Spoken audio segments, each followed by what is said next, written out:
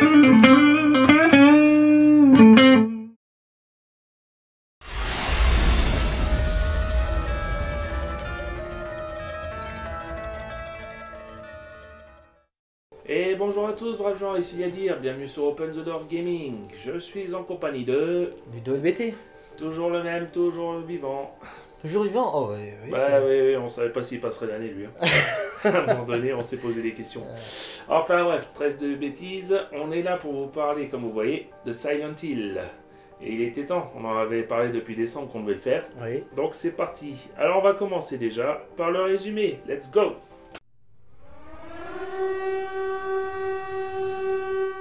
Alors, le résumé. Sharon, une fillette de 10 ans atteinte de crise de somnambulisme, parle de Silent Hill pendant ses crises. Rose, sa mère, décide contre l'avis de son mari de l'emmener à Silent Hill pour en savoir plus. Mais cette décision... Va changer leur vie à tout jamais. Voilà. Il veut pas dire la dernière fois c'est à moi de le faire. En fait c'est sa façon de me dire que c'est à moi de parler du réalisateur et des acteurs. Donc la distribution, enfin avant la distribution on va d'abord faire le réalisateur. Alors il s'agit de Christophe Gans qui a réalisé, excusez-moi je vais y arriver, un film assez connu, Le Pacte des Loups. Le film d'ailleurs Silent Hill est sorti le 26 avril 2006 en France, les autres pays c'est pas vraiment important. On a 4 acteurs principaux dans Radha Mitchell qui joue Rose da Silva, donc la mère de Sharon. Elle a joué dans Le Transporteur 2. On a Sean Bean qui est mondialement connu pour son rôle de Boromir par exemple, dans Le Seigneur des Anneaux.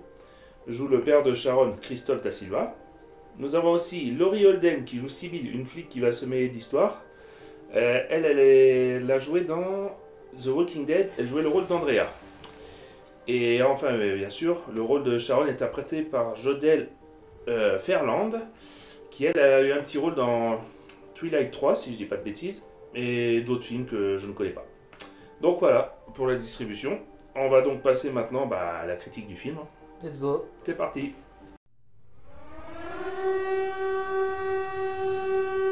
Alors, qu'est-ce qu'on a pensé, toi? Un très bon film, qui s'est installé l'ambiance tout doucement, au fur et à mesure. Ouais. Comme je disais tout à l'heure, on a l'impression que le réalisateur il s'est vraiment inspiré du jeu. Il installe progressivement la chose. On présente les personnages, on présente le problème. Ils vont dans le lieu pour résoudre le problème, et là, les plus gros problèmes arrivent derrière. Et surtout, l'ambiance est respectée, et ce travail sur l'ambiance, et les changements progressifs, tu sais, quand il y a l'alarme. Oui.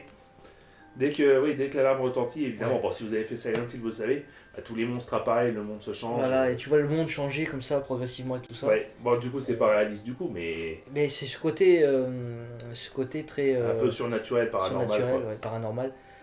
Et dans le film, ça a vraiment été bien fait. Clairement, il prend le temps de nous montrer les lieux, un petit peu sous tous les angles. Et les créatures sont bien posées, parce que ça, on le sait, dans un Silent Hill, en tout cas les jeux, les créatures ne sont jamais mis à un endroit pour hasard. Voilà, il y a toujours une signification derrière. Et le réalisateur a clairement compris ça. Et c'est une bonne chose. Clairement, il n'y a pas de scène gratuite où tu te dis, mais ça sert à rien en fait ça. Vraiment, c'est vraiment très bien respecté. Et c'est assez anxiogène en fait. Très, parce que c'est comme si vous marchiez dans un couloir, grosso modo, ou alors vous descendiez dans un escalier à la cave. C'est tout sombre, vous vous dites, bon, je vais aller vite fait, je vais sortir vite fait. Là, c'est la même chose, sauf que la sortie, elle est très loin. Vous entrez de plus en plus profondément, vous vous dites, mais est-ce que je vais en sortir un jour? Et là, ça fout vraiment les tripes. Ouais. Et du coup, on peut dire que vraiment c'est l'une des meilleures adaptations de jeux vidéo au cinéma. Surtout de celles qu'on a fait pour l'instant. Pour l'instant, oui. En même temps, on n'a pas trop élevé le niveau, faut dire, mais pour l'instant, oui. Et même au niveau de la réalisation, on voit que Gans privilégie les longs travelling en fait. Et vraiment, l'important c'est vraiment l'imagerie, la façon dont c'est filmé, la brume, etc. Oui. On sent toute l'ambiance pesante de Silent Hill. Oui, et on évite les jumpscares inutiles qui font même pas peur. Exactement. Il n'y a quasiment pas de jumpscare dans ce film. Peut-être un ou deux, mais ils sont pas là pour rien. Voilà. Mais exactement comme le jeu, c'est l'ambiance l'ambiance anxiogène qui va faire sur le long terme, qui va faire son charme. Et pas des jumpscares faciles. Qui ne servent à rien. Qui malheureusement frappera un peu plus le numéro 2 quand on y sera. Ouais, le numéro 2, on vous l'annonce, il sera prévu aussi. Dans combien de temps, on ne sait pas exactement, mais vous l'aurez. Voilà. Qu'est-ce que tu as à dire d'autres? Je pense qu'il y avait aussi, t'avais relevé la différence de Le changement de personnage. Ouais, oui, parce que dans le jeu, on interprète un homme qui recherche sa fille, et là on interprète une femme qui recherche sa fille. En soi, c'est pas gênant. Mais apparemment, c'est selon les dires que les femmes auront un instinct maternel plus puissant que l'instinct paternel des hommes par rapport à leurs enfants.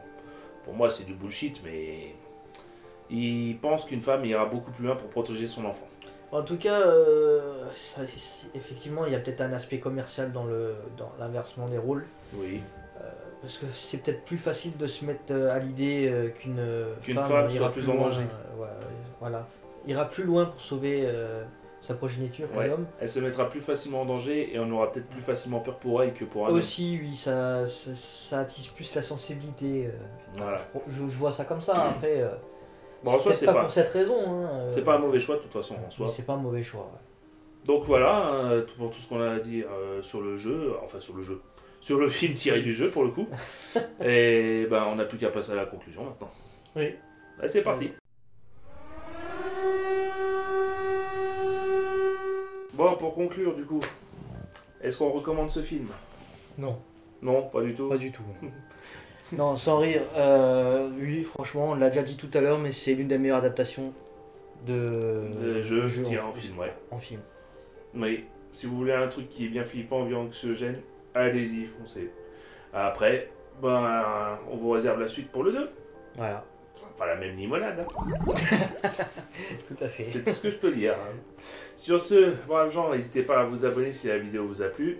Vous laissez des commentaires, des likes et des pouces bleus, ça fait toujours plaisir. D'ailleurs, à propos de ça, j'ai un petit message que moi, personnel, j'en ai pas parlé à Ludo, que je voulais faire passer.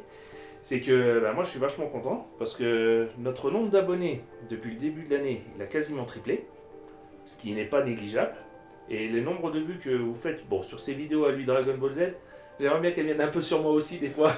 Je vais pas être méchant, mais venez me voir aussi, je suis gentil moi aussi. Ouais. Bah, je comprends très bien, Dragon Ball Z ça attire plus de monde, c'est plus connu, c'est normal. Mais bref, ça fait plaisir de voir que la communauté elle augmente au fur et à mesure. Sur ce, passez une bonne fin de journée, braves gens. Ciao, ciao.